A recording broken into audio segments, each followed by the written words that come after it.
Hello and namaste everyone. The video you're watching today is worker rights support program supported by initiation by Multicultural Australia. We do have Lucia here. She's from Queensland Migrant WorkWise. Lucia, do you want to introduce yourself to Nepalese community? Yes. Hello everybody. Namaste. My name is Lucia. I work at Queensland Migrant WorkWise program, and I have been working for Migrant WorkWise for almost a year.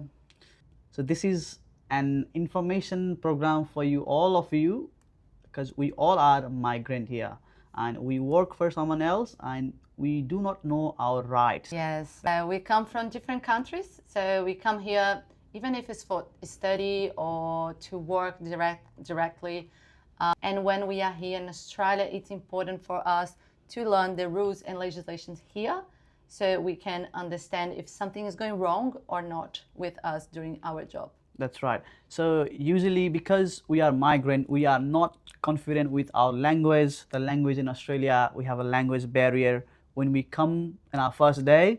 Yes. And when we start our job, the migrants often get exploited in their work in terms of various things, right? So Yes. On those terms, what does Queensland Migrant WorkWise do to the migrant? What are the programs that Queensland Migrant WorkWise does? Migrants are the second most exploited workforce in Australia. So that means there are big chance for you to get exploited. So it's related to not speaking the language, not knowing the legislation and the rules, and the visas. Yeah. So the visas make us very vulnerable. So migrants being exploited. Our program is on the ground talking and educating migrants. So our aim is to educate migrants visa holders about their work rights, about the new visa protections, and where I go if I need help. So we are free and confidential. Our program is funding for the Department of Home Affairs and running by Queensland Council of Unions, and you can come here, talk to us, and we can direct you to the right services. Right. So through this video today, people watching here, people might be who are new to Australia, who just migrated as a student or in a working visa. If they want to start a job, what is the first thing before they start a job? What are the things that they need to know about their work rights? Okay. So it's important to understand the work rights, yeah? Yep. So you're in Australia, new place, new legislation. So it's very important if you understand what types of jobs exist. So casual, part-time, full-time, and contractor. Contractor is if you work with ABN. So we have a lot of people driving Uber, like with ABN, so it's a contractor. So understand what is each one first. And then when you start to look for a job and you find a job, it's important to have like a document, a contract signed between the parts, you know. Even that you, in the first days, maybe you ask for a contract, but they don't give to you, but they offer you the job and you have to start on Monday. Yeah. At least like have Offer written later. message. Offer later. Offer letter, Yeah. written message, you know, like ask, like there are a lot of cultures that they are very afraid to ask questions. Yep. Here it's Australia, it's different. It's okay to ask questions like how much I'm gonna earn by hour, what days I'm gonna work, what type of job I am. Can you please like send me an email? If you cannot send a contract, can you send me an email with all the conditions from the job that I'm gonna do? So that's little things that you can do to protect yourself. Through this program, we have been seeing people working for 2 weeks, not getting paid. Yeah. So, or working the first week they paid, after that they don't pay anymore, and they don't have how to prove how many hours they work. So you start to work. So if you have a roster, take pictures from your roster, you know. Yeah. Clock in, clock out. Normally the employers, they have their own apps. There are different systems. Different system that you clock in, clock out. Yeah. The government, the Fair Work Ombudsman. So Fair Work Ombudsman is the department of the government that regulates everything regarding work rights. So they do have a Record My app and this app you can download in your phone, and you can clock in, clock out, has GPS, so you can prove how many hours you have been working. And if something happened and you need to claim something, you can use this as a proof. Right. All right. So, yeah, obviously, we do have fair work. Fair work. If you have an issue, there is a fair work as well. You can complain. But if you are struggling to go there, you do not know the process, this is the place where you can come. All right. So another one, easy one, but we often don't take it serious. Right. What are the risks of accepting cash in hand jobs when you are newly arrived in Australia? Is it any trouble, or you can work in cash in hand?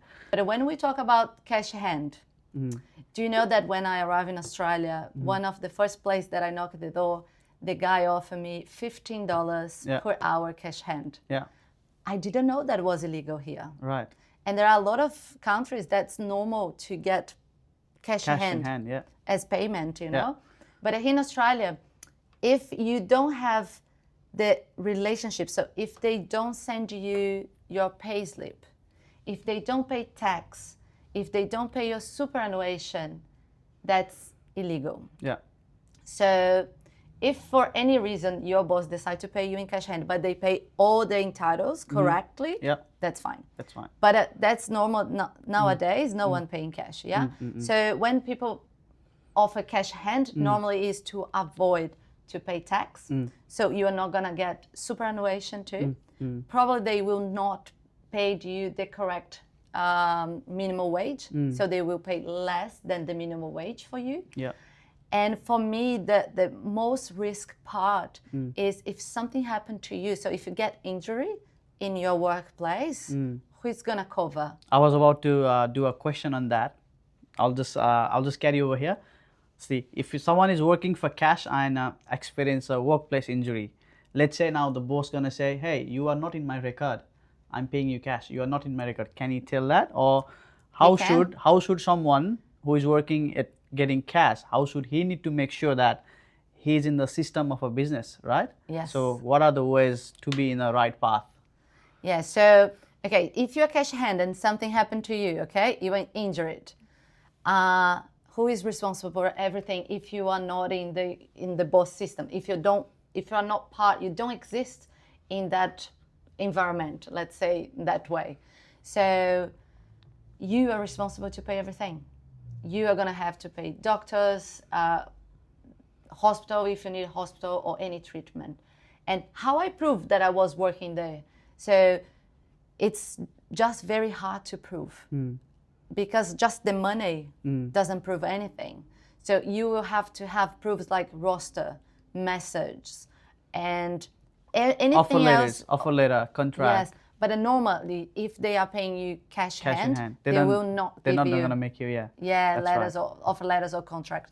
So the way to prove if something happened to you, injury yourself, and you're working a place, if you have a contract, if you have your pay slip, that is the document that they send you every time that they pay you. So you have clearly how to prove that you have been working in that company. Yeah. So make sure you have all the documents ready.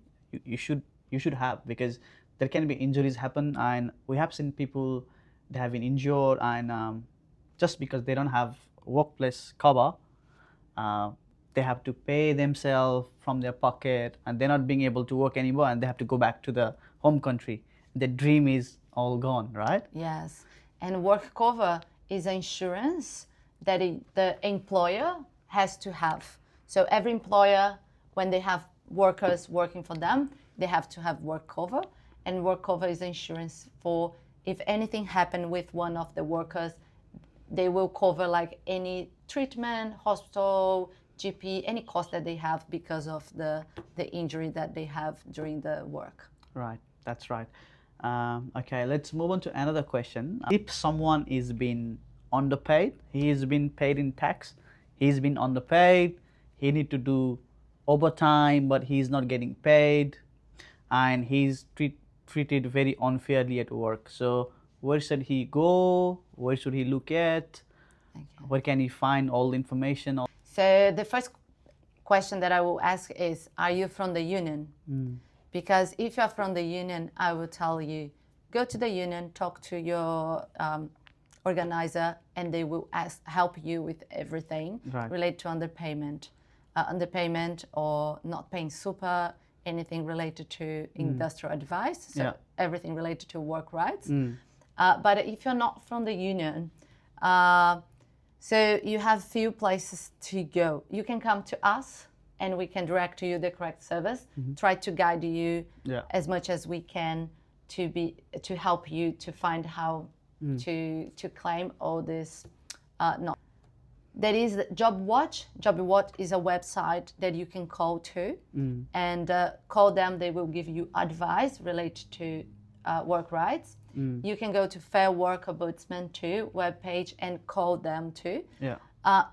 The Fair Work Ombudsman, their webpage, you can translate in a lot of different languages, and they have a lot of information for different industry. So if you try to check a little bit, it's very interesting to learn a little bit more. But always, if you get lost or you don't know how to start it, come and talk to us. In our website, you have a place that you can ask questions and come directly to our team, and we answer. So we very quickly answer questions. You guys have office in Gold Coast, or you are located only in Brisbane, where you guys are? So we have an office in Brisbane, but normally the office is located in Brisbane, but we have outreach offices in different locations, from Gold Coast, Toowoomba, Townsville, Bundaberg, Sunshine Coast, Cairns. So we have outreach offices in different locations from Queensland. Normally, we don't the clients don't come to the office, but because we are always outside.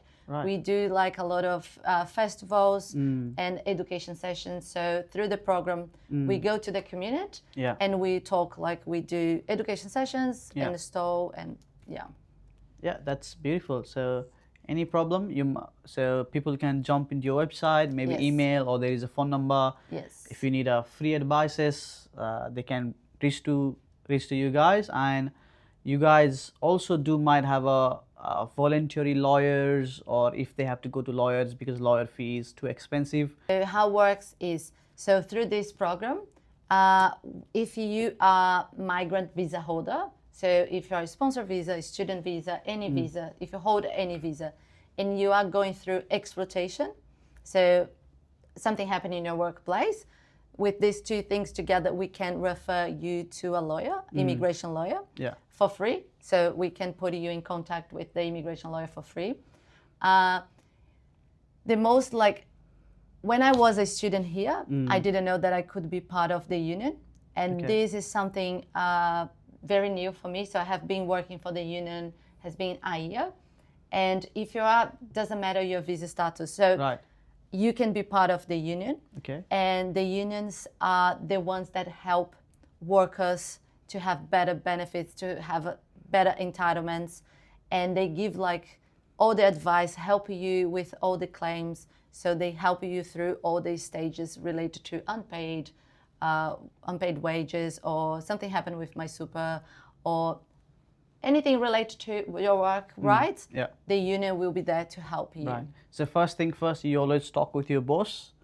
Make sure you are getting fair treatment. If the things escalate from the boss, if the boss can't help you, obviously go further.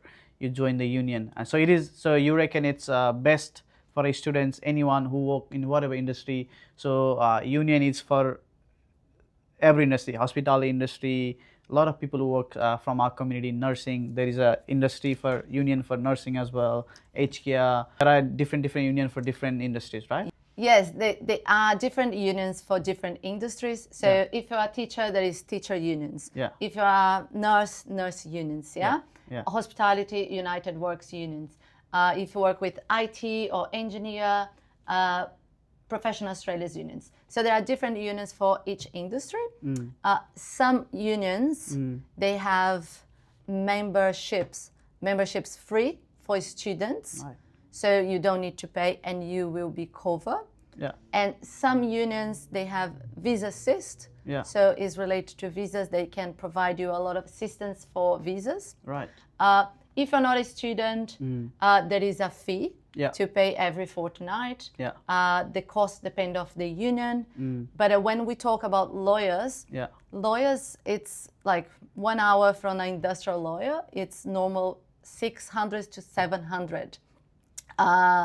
You're gonna pay that for a year in the union. Okay. And it's tax deductible too.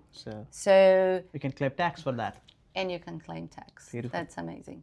So, and if, for example, just like our example, if your boss call you for a meeting, and you're not sure what's going to happen in this meeting, if you're a member of the union, you can call your organizer, and they will come and sit with you in the meeting and help you with anything that your boss is going to say.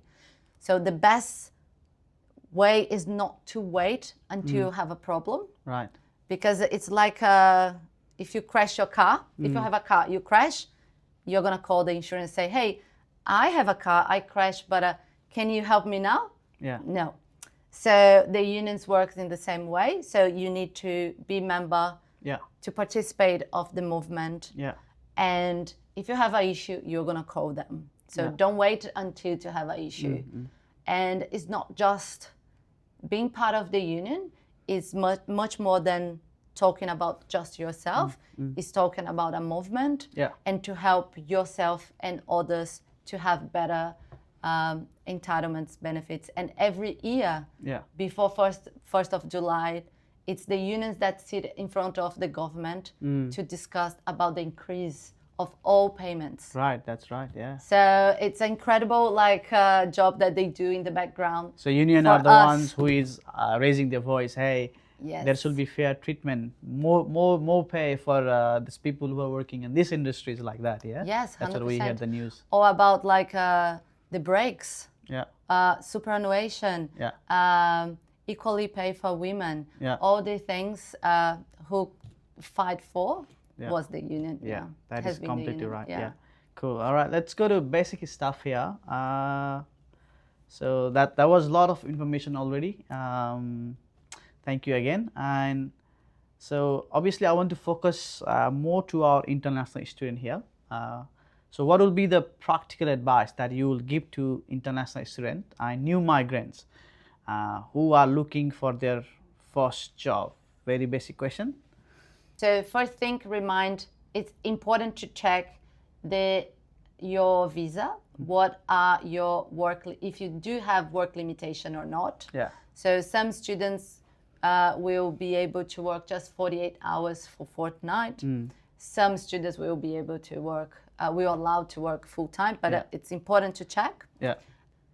It's important when you find a job, get something written, like a document, and doesn't need to be nothing very 10 pages, nothing like that. Needs to have like your employer name, your name, your employer ABN, your TFN, how much they're gonna pay you by hour, what days are you gonna work, what type of job you are, casual part-time or full-time. So written paper with everything. And if something looks wrong, if something is telling you that's not right, don't wait to ask for help. Just come talk to us, send us a message. I just would like to understand, is that legal or illegal? Or, this program is a lot about to empower yourself, empower migrants. So go and research. And I can tell something that happened to me. I didn't know, I went for my first trial. So for who doesn't know what trial is, it's when you try to go for a hospitality job. They ask you to come to do a trial to show if you have experience or not, or at least how you behave in the environment. You legally can go there for 2 hours for free. So you go there, work for 2 hours for free, and later on they will tell you if they want to hire you or not. Yeah. I did for 5 days in my first month. I worked for free for 5 days because I didn't have the courage to ask.